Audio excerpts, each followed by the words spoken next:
आज दोनों बुजुर्ग दंपत्ति श्री चंद जी और उनकी पत्नी जानकी जी झूले पर बैठे अपने घर के आंगन में अपने स्वर्ग जैसे घर का आनंद ले रहे थे। तभी श्री चंद जी की आंखों के सामने 3 वर्ष पहले का दृश्य सचित्र घूम गया, जब उन्होंने अपने बेटे से कहा था, बेटा कहाँ थे? हफ्ता भर हो गया तुमसे बात हुई। तुम्हारी माँ कितनी बेचैन है, तुम तो जानते ही हो। जब तक तुम दोनों भाई बहनों से तुम्हारी माँ की बात नहीं हो जाती, वो बेचैन ही रहती हैं। अमर घर कब आएगा? कविता से बात कब हो पाएगी? बच्चों के बिना घर घर सा नहीं लगता। बस यही रट लगाई रखती हैं। बेटा, मैं भी अब थक चुका हूँ। सच कहता हूँ, अब हमसे यह बाग, जमीन और इतना बड़ा घर अकेले नहीं संभलता। पिछले वर्ष तो तुम कह रहे थे कि बस कुछ ही दिनों की बात है, तुम अपना ट्रांसफ़र यहीं भारत में ले लोगे, पर तुम तो अब विदेश के ही होकर रह गए हो। अब कविता भी अपने पति के साथ विदेश में ही बसना चाह रही है। क्या बूढ़े माँ बाप के प्रति तुम्हारा या तुम्हारी बहन का कोई कर्तव्य नहीं? क्या तुम्हारा कोई फर्ज नहीं बनता कि अपने माँ बाप को बुढ़ापे में यूं अकेले नहीं करें? जरा इस बात पर भी तो ध्यान दो कि तुम्हारी माँ की तबीयत जरा सी देर में ही खराब हो जाती है। दिल की मरीज जो है, कौन उसे डॉक्टर को दिखाए, कौन साथ लेकर जाए, यह तो अब तुम्हें ही सोचना पड़ेगा। इस पर अमर ने कहा, पापा आप माँ को समझाओ तो। माँ कोई छोटी बच्ची तो है नहीं कि दिन भर उनसे ही बातें करते रहें। मैं तो नौकरी छोड़कर भारत जल्द ही न आ पाऊँगा, और कविता भी अब कनाडा जा रही है। मुझे अपने बच्चों को ग्रीन कार्ड दिलवाना है, इसीलिए उनका यहाँ पर जन्म होना बहुत ज़रूरी है, जिससे कि उन्हें यहाँ की नागरिकता मिल जाए। आप भी कब तक बड़ा घर और इतने बड़े बाग और ज़मीन की देखभाल कर पाएंगे? इससे तो अच्छा है सबको बेचकर अपने और माँ के हिसाब से एक छोटा सा घर ले लो।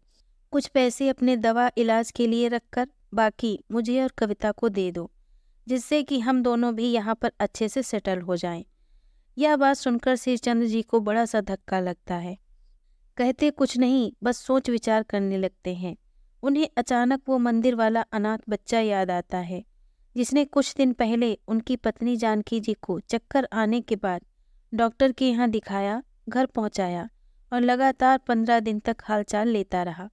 उसने यह सब किसी लालच में आकर नहीं, बस मानवता के नाते किया था। तो क्या हमारा कुछ फर्ज नहीं बनता कि हम भी मानवता के नाते कुछ समाज के लिए करें? यदि ईश्वर ने हमें इतना सामर्थ्य बनाया है तो कुछ तो कारण होगा ही। अपने दोनों बच्चे तो पैरों पर खड़े हो चुके हैं, अपना अच्छा बुरा समझते हैं और अपना गुजारा भी अच्छे से कर पा रहे हैं। ऐसा सोचते सोचते देर रात तक उनके मन में मंथन चलता रहा। कब उन्हें नींद आई पता ही नहीं चला। अगली सुबह जब उनकी पत्नी जानकी जी ने उन्हें उठाया तो उन्होंने जानकी जी से कहा, मैं तुमसे कुछ सलाह मशवरा करना चाहता हूँ, जरा यहाँ बैठो तो। उन्होंने सारी बात अपनी पत्नी को समझाई। कहा, इस बार बच्चे दीपावली पर जब घर आएंगे तो हमें हमारा निर्णय सुनाना है। जानकी जी ने भी थोड़ा झिझकते हुए अपनी सहमति दे दी, पर श्रीचंद जी से एक सवाल पूछा कि क्या हम फिर अपने दोनों बच्चों को कुछ नहीं दे पाएंगे?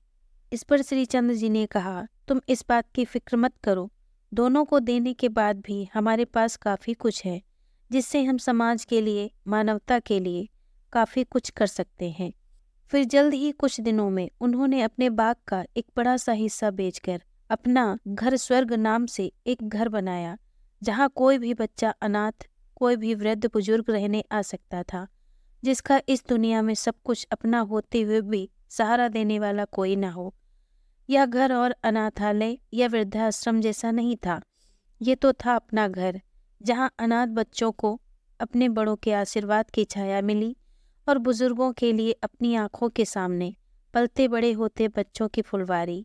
जहाँ अनाथ बच्चों को बड़ों का मार्गदर्शन, उनका अनुभव मिला, वहीं बुजुर्गों को इन बच्चों का सहारा और इनका साथ मिला। अब सचमुच उनका घर स्वर्ग था, जहाँ चैन और सुकून के दिन रात कटते थे। दोस्तों, अगर हमारी कहानी आपको पसंद आई हो तो प्लीज़ मेरे चैनल को लाइक और शेयर करें। अगर आप नए हैं तो मेरे चैनल को सब्सक्राइब करें। धन्यवाद।